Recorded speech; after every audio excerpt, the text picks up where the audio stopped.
प्रिय छात्र नमस्कार। आज हम आपको class 9th maths number system chapter first है, वीडियो पार्ट 14 है।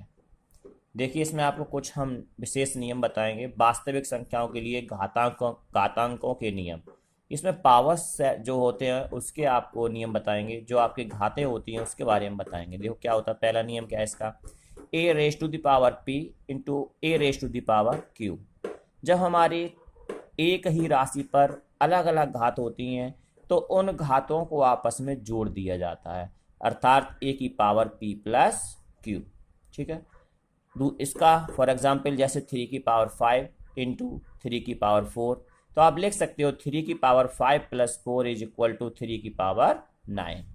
दूसरी कंडीशन है आपकी, यदि a raise to the power p whole raise to the power q, तो इन घातों का आपस में गुणा हो जाता है, तो a की पावर p इंटू क्यू। जैसे 5 की पावर 3 होल पावर 2, तो आपका आपस में गुणा हो जाएगा 3 दूनी 6, 5 की पावर 6।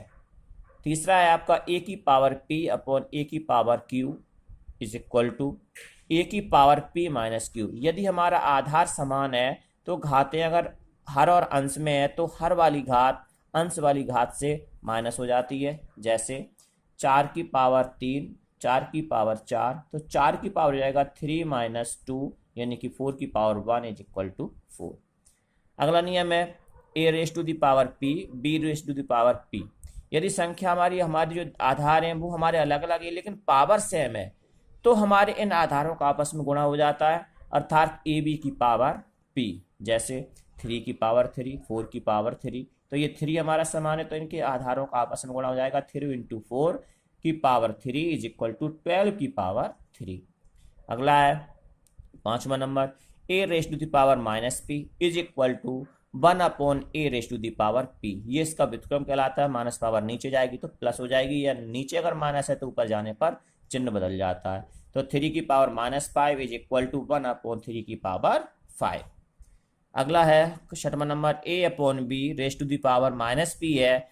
अगर इनके अंश हर को परिवर्तित कर दिया जाए तो इसकी पावर बदल जाती है, तो b upon a raise to the power p, अर्थात 3 upon 5 raise to the power minus x is equal to 5 upon 3 raise to the power 6। इसके हमने आंसर को बदल दिया तो हमारी पावर प्लस की हो गई। और लास्ट है a raise to the power m upon n। इसे आप लिख सकते हो करड़ी रूप में लिख सकते हो, a करड़ी n की पावर m, अर्थात जो ये नीचे की संख्या होती है ये करड़ी चिन्ह कहलाता है, करड़ी के रूप में कहलाती है। जैसे 4 की पावर हमने लिखा 3/2, तो 2 का मतलब हो गया रूट, तो यहाँ पे अगर हमने 2 लिखा नहीं है तब भी 2 होता है, ठीक है, रूट होता है।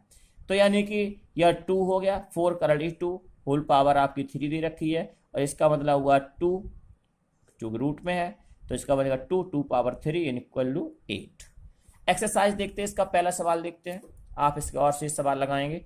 पहला सवाल है आपका, मान ज्ञात कीजिए 64 की पावर 1/2, 32 की पावर 1/5 और 125 की पावर 1/3।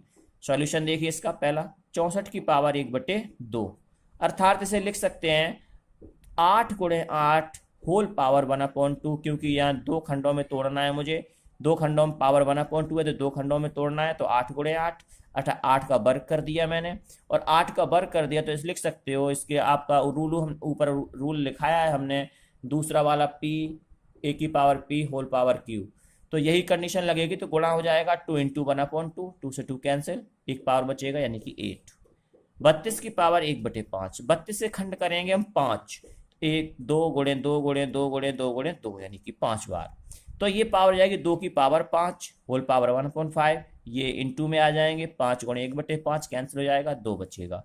125 की पावर 1/3, 125 के 3 खंड करेंगे, 5 गुणे 5 गुणे 5 पावर 1/3, तो 5 की पावर 3 इंटू 1/3, 3 से 3 कैंसिल, 5 की पावर 1 यानी कि 5 बचेगा। इसी प्रकार से आप एक्सरसाइज और भी सवाल लगाएंगे, जो भी सवाल प्रॉब्लम करें हम आपको अगले वीडियो में देंगे।